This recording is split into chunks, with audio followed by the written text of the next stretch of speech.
ఏ హోదా లేనటువంటి ఒక రిటైర్డ్ అధికారిని దేశ చరిత్రలో ఎక్కడ లేని విధంగా ఇంటెలిజెన్స్ చీఫ్గా పెట్టి ఇలాంటి దుశ్చర్యకు పాల్పడడం అనేది సిగ్గుచేటని విషయం.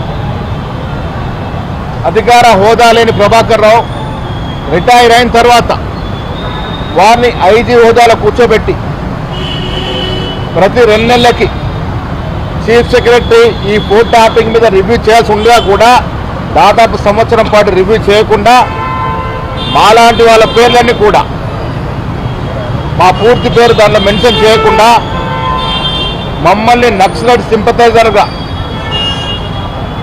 ఈ రాష్ట్రంలో నక్సలైట్స్కి సింపథైజర్లుగా ఉన్నారని నెపంతో మా ఫోన్లు ట్యాప్ చేశారంటే ఎంత దౌర్భాగ్యమైన పరిస్థితితో రాష్ట్ర ప్రజలు అర్థం చేసుకోవాలి.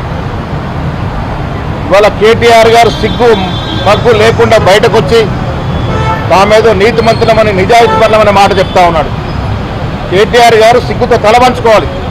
మీరు మీ నాయన ఈ రకంగా ప్రజాస్వామ్యం రాజ్యాంగం తూటుపడుతూ మా ఫోన్లు అనేది ట్యాప్ చేశారో ఇది హీనమైన చర్య, దుర్మార్గపు చర్య. ఇది ఆనాడు మా ఫోన్లు ట్యాప్ చేసి రాజకీయ లబ్ధి పొందే ప్రయత్నం మీద చేసినారో మీరు, దానికి మీరు శిక్షార్హులు. ఇవాళ ఒక నిజాయితీ గల అధికారులు, సిట్ అధికారులు దీని మీద విచారణ జరుపుతూ ఉన్నారు. భవిష్యత్తులో మరే ప్రభుత్వం కూడా ఇలాంటి దుశ్చర్యకు పాల్పడకుండా ఉండాలంటే వీరికి శిక్ష పడాల్సిందే. ఆనాడు అధికారులు ముఖ్యమంత్రి, మంత్రులు, ఈ అధికారులు ఐపీఎస్ ఐఏఎస్ అధికారులు ఉండి ఇంత దిగజారుడు పనిగట్టినటువంటి ఆ అధికారులందరూ కూడా శిక్ష పడాలి. ఫోన్ ట్యాపింగ్లో ఎవరిని కూడా ఉపేక్షించడం లేదు.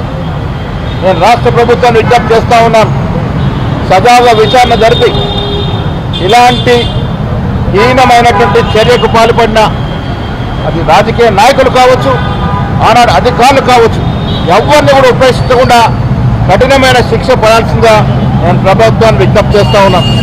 భారతదేశ చరిత్రలో ప్రజాస్వామ్యబద్ధంగా ఎన్నికైన ఏ ప్రభుత్వం కూడా ఇలాంటి సాహసం మళ్ళీ చేయకూడదంటే వీరికి పనిష్మెంట్ ఉండాలి. నాకు తెలిసి దేశ చరిత్రలో ఇంత హీనమైనటువంటి చర్య, ఇంతమంది ఫోన్లు ట్యాపింగ్ చేయడం అనేది ప్రథమం కావచ్చు. ఇదొక ప్రత్యేక కేసు ఈ దేశంలో.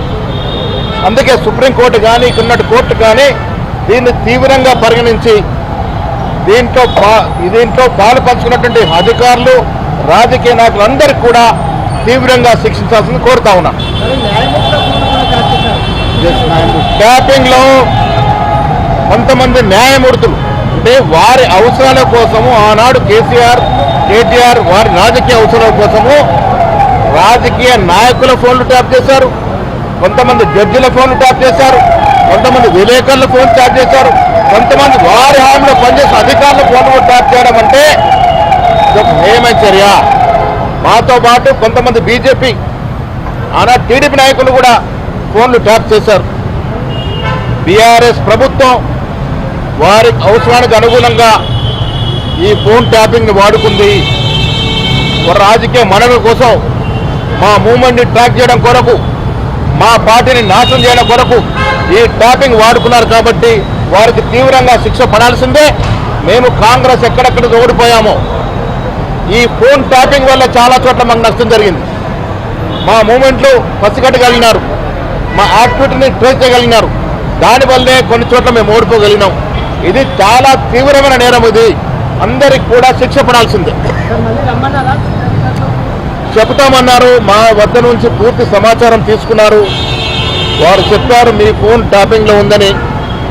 నా పేరును కూడా పూర్తిగా మెన్షన్ చేయకుండా ఎందుకు ట్యాపింగ్ చేశారని భవిష్యత్తులో అడిగితే చెప్పడానికి మాకు నక్సల్స్తో సంబంధం ఉన్నట్టుగా చూపించినారన్న మాట చెప్పడం జరిగింది. మరీ విచిత్రం, 2023లో ఎన్నికల్లో ఓడిపోతున్నామని తెలిసి వారు హార్డ్ డిస్క్లను కూడా ధ్వంసం చేయడం జరిగింది. ఇవాళ ఇక్కడ ఉన్నటువంటి డేటా లాస్ట్ 15-20 రోజులు మాత్రమే డేటా దొరుకుతూ ఉంది.